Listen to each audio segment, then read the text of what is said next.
Now bring in Ayodele Ozugbakun, our senior political correspondent, who is with me in the studio. Ayo, it's good to have you here this evening. Thank you for having me, Basa. Well, the president-elect is back. Now let's look at some issues. For instance, the symbolism of his emergence as president at this time. You know, he's the first former governor and former senator to now be elected and declared president-elect. Before now, they used to call him Asiwaju Bola Ahmed Tinubu, the Jagaban of Bogu, Ayodele Onuji, this, that. Now is the president-elect of the Federal Republic of Nigeria.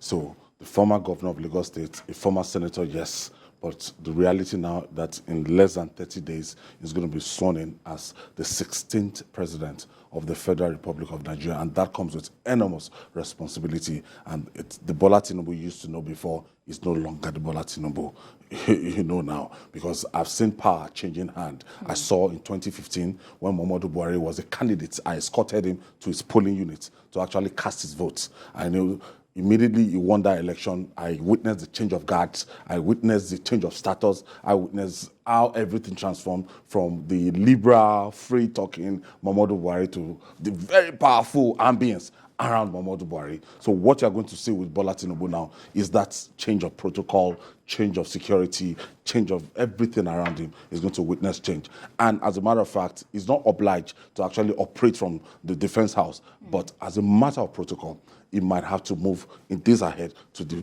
defense house before going to Aso Rock. It's mandatory we have to stay in Aso Rock to be sworn in as the president, after being sworn in as the president of the Federal Republic of Nigeria. So importantly, his supporters also should not take offense because no, he's not the person you have access to that you can always knock at his door. No. It's a president to 200 million Nigerians. He has the problem of 200 million Nigerians right on the table. We run a federal system of government, a unitary system of government, named the federal system of government, that everything, 68 items on the exclusive list, everything is narrowed down to the president of the Federal Republic of Nigeria. Right now, 33% unemployment rate. Right now, double-digit inflation figure, that's 21.05. Right now, what you are having, Nigeria is called the poverty capital of the world. So it behoves on the president of the Federal Republic of Nigeria to change those narratives, because this administration, today is on the 24th, in the next 30 days, they will be taking their leave. And we refer to this kind of administration, Muhammadu Buhari, as a lame duck administration. That's, no, they might not really do. But, so all owners, all attention will now be on the administration of Bola Ahmed Tinubu.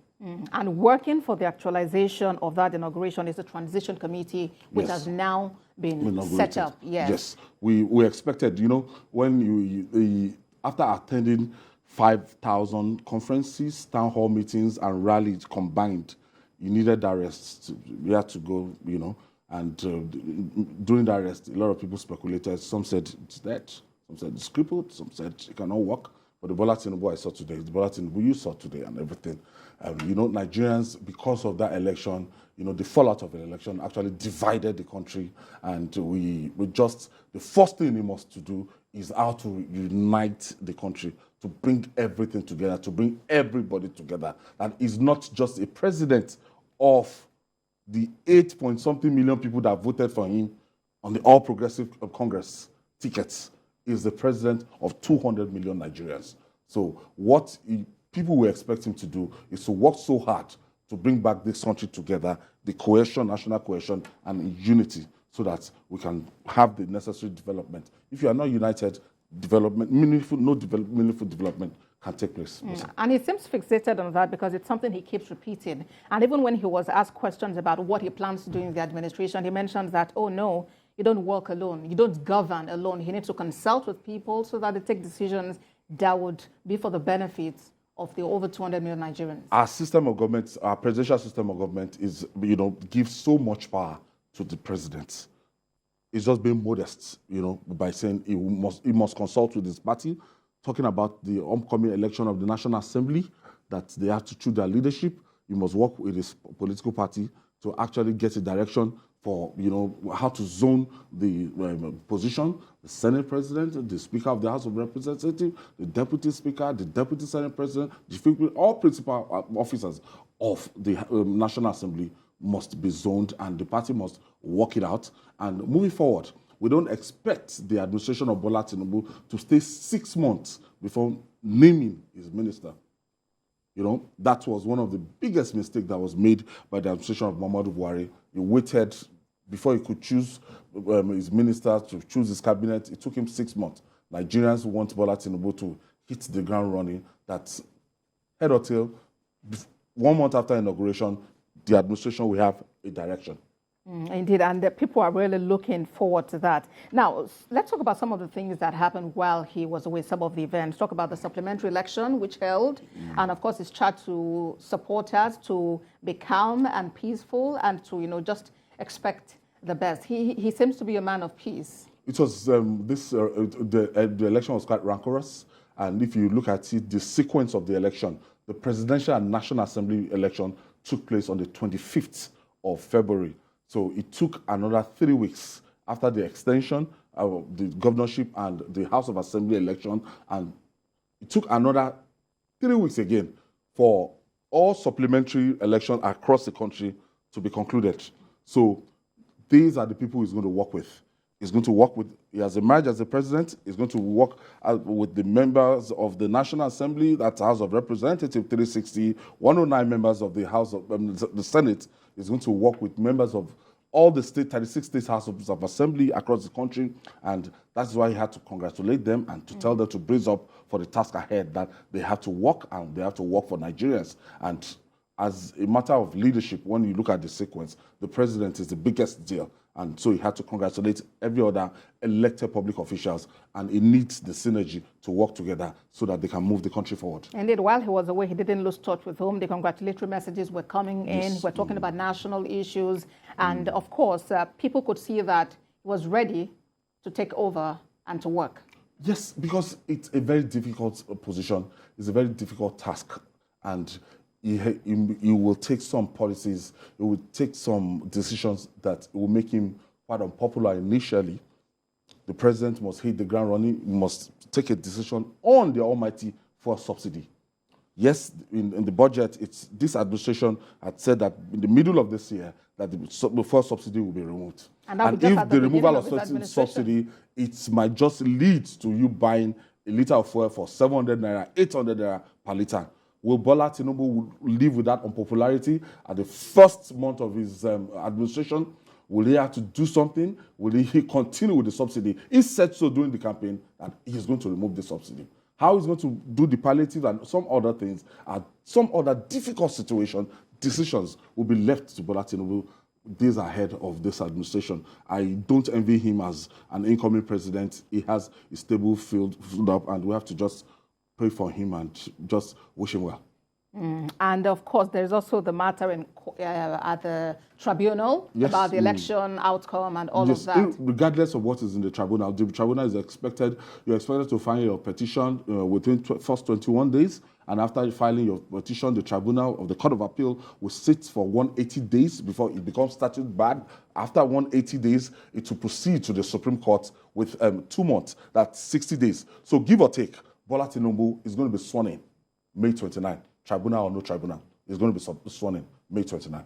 And then people would expect that. Yes, after his inauguration, then the court process will take its place. We still have 180 days and another 6 months in the Supreme Court for him to know his fate. All right, let's talk about the National Assembly race. I know you mentioned something about it earlier. The leadership of the National Assembly, you know, how would the APC handle this? Because citizens are actually waiting to hear from them. Before now, some lawmakers were beginning to try to curry favors, trying to seek the support of people, but then the party needs to speak on which zone handles what seat. In order not to create a situation that happened during the 8th Assembly, the executive arm of government will need the legislative arm of government, as in a kind of synergy will be needed. And the president, this kind of president you voted into power, let me just tell you, it will not be the kind of president that will just sit and akimbo and will say, the National Assembly, go and choose your leader. No, that would not happen. He wants to be involved. Yes, he is going to be involved with his party. is a very politically, conscious president. You want to see people that he can work with, people that can help him out in carrying out, implementing all the policies, bills coming to the National Assembly so it can be passed as one, people that he can really work with. So you're not going to have a good time when you just sit and you allow anybody to emerge as the leadership, and we have friction between the executive and the legislative arm of government. And trust me, Bola Tinubu is not a politician like that. Trust me, something is in the pipeline. Days ahead, he will meet with the National Working Committee of the APC. Days ahead, he will meet with his political party and the leadership of the National Assembly, and they will agree and accept zoning formula. And at the end of the day, there might not even be an election for the disposition of the principal officer. It might just go on the way of consensus. They might just build consensus so that it's going to be rancor-free. At the end of the day, that's what I foresee. And eyes would really be on the National Assembly, because this would be the most diverse National Assembly we've had so far. Yeah. Different political parties represented. Yeah, when you're talking about talking about diversity in the House of, in the Senate right now, if I'm not mistaken, out of 109, we have 52 senators. That's giving a clear majority to the All Progressive Congress. In the House of Representatives, if I'm not mistaken again, we have 165. If I get my figures right, from the last supplementary election, out of 360, clearly giving majority. Now, in the 8th Assembly, in the 9th Assembly, we used to have, before now, we used to have a kind of seeming balance of power.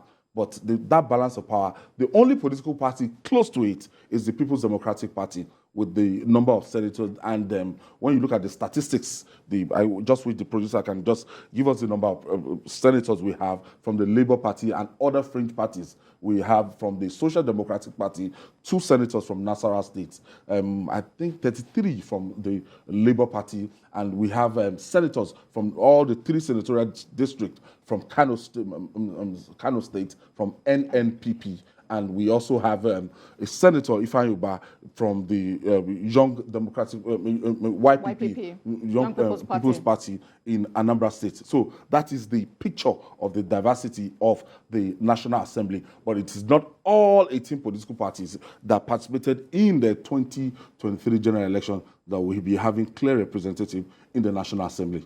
It's a majority for the All Progressive Congress. And that should make legislating quite easy. Quite easy, but a lot of people will tell you that for the principle of separation of powers, for there to be check and balances, we need, a National Assembly that will give the president a kind of run for his money. So not a rubber stamp kind of legislature. Yes, they don't want the kind of what we had in the 10th Assembly. They will tell you that Ahmed Lawal said if the president asks him to jump, that he's going to ask how high. That a lot of Nigerians didn't go down with a lot of Nigerians. Go down well with a lot of Nigerians. They wanted a National Assembly that would be firm and actually not be a rubber stamp to the executive. Well, it's just about 35 days away, and Nigerians and the world actually will witness the inauguration of Asiwaju Bola Ahmed Tinubu as President, Federal Republic of Nigeria. Ayodele Ozugbakun, it's been so nice speaking with you today. Thank you so much for your time.